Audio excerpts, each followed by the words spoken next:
So today we are going to study scalar product of vectors in terms of their components. Yesterday we discussed that the dot product or the scalar product of two vectors is given by AB cos theta, where A is the magnitude of A, B is the magnitude of B, and C is the and cos theta is the angle between the two vectors. Now to discuss its product in terms of the components, we want to study some basic facts here. That's what is the value of I dot I. I cap dot I cap is equal to magnitude of I cap. I cap is the unit vector along x-axis. Into magnitude of I cap, that is the magnitude of unit vector along x-axis, that's again 1. Into the cos of angle between I and I. Since I cap is along x-axis and other I cap is also along x-axis, therefore the angle between the two will be 0. So cos 0 will be equal to 1. So that is 1 into 1 into 1, that's 1. Similarly, we will have j dot j1, we will have k dot k1. Now what about I dot j or j dot I? The value of I dot j will be magnitude of I, that's 1, into magnitude of j, that's 1, into cos of the angle between I and j.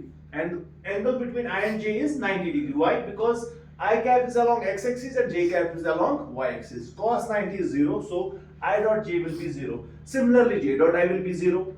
I dot k will be 0, k dot I will be 0, j dot k will be 0, k dot j will be 0. So if we have two vectors in terms of their components, A is equal to AXI plus AYJ plus AZK, and we have got B is equal to BXI, BYJ plus BZK, then A dot B can be written as the dot product of these components. So it will be AXI dot BXI. So AX into BX is AX BX. I dot I is 1. So it will appear here AX BX. Then it will be AXI dot BYJ. AXI dot BYJ. So it will be AX BY dot J. But I dot J is 0. So AX BY into 0 will be 0. Similarly, this AXI dot BXK, it will be also 0 because AXI dot BXK will be written as AX BZ I dot K. I dot K is 0. So then we will have AYJ dot BXI. Again here it is J dot I 0. Then it will be AYJ dot BYJ. It will be AY BY J dot J, but J dot J is 1. So we will write AY BY into 1. That's AY BY. So in nutshell, you can say that only three components, only three terms will be there. All other terms will get nullified, because in those terms you have the multiple of I dot j, j dot I, j dot k, k dot j, I dot k, k dot I. And those three terms in which you have the multiple of I dot I, j dot j, and k dot k, they will appear here. And when will they appear? When it will be AX BX I dot I, AY BY J dot J, AZ BZ K dot K. So we will have only three terms here in the multiplication of A dot B. It will be AX BX plus AY BY plus AZ BZ.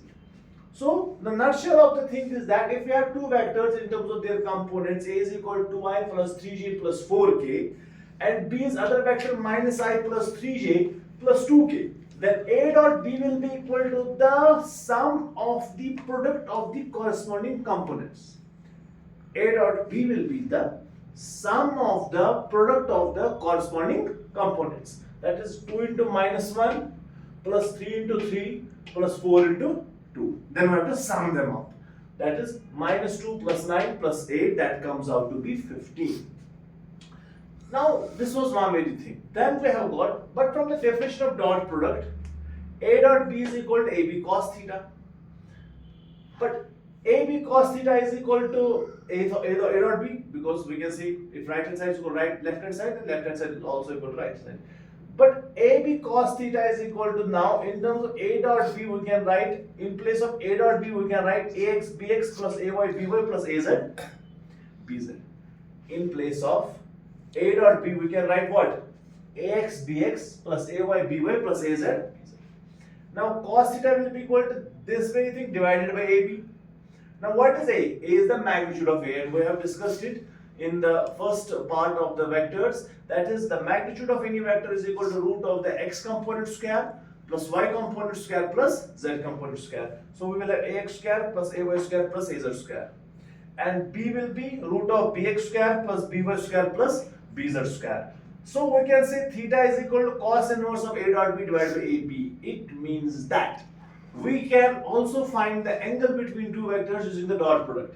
How? Theta is equal to cos inverse of a dot b divided by ab. For example, in the case above, just by knowing the vectors in terms of their components, we can find the angle between them. How? We will find cos theta is equal to a dot b divided by ab. What's a dot b? It's 15.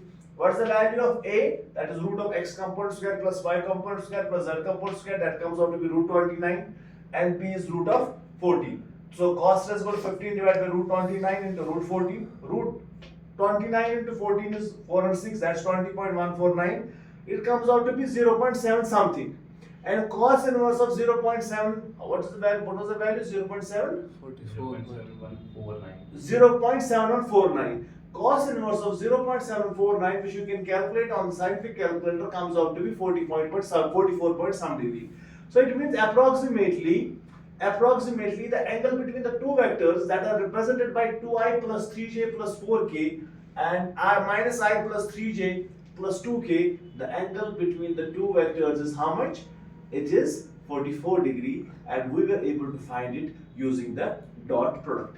That's the beauty of dot product. That is, we can find the angle between two vectors. This was all for today. We will meet tomorrow again.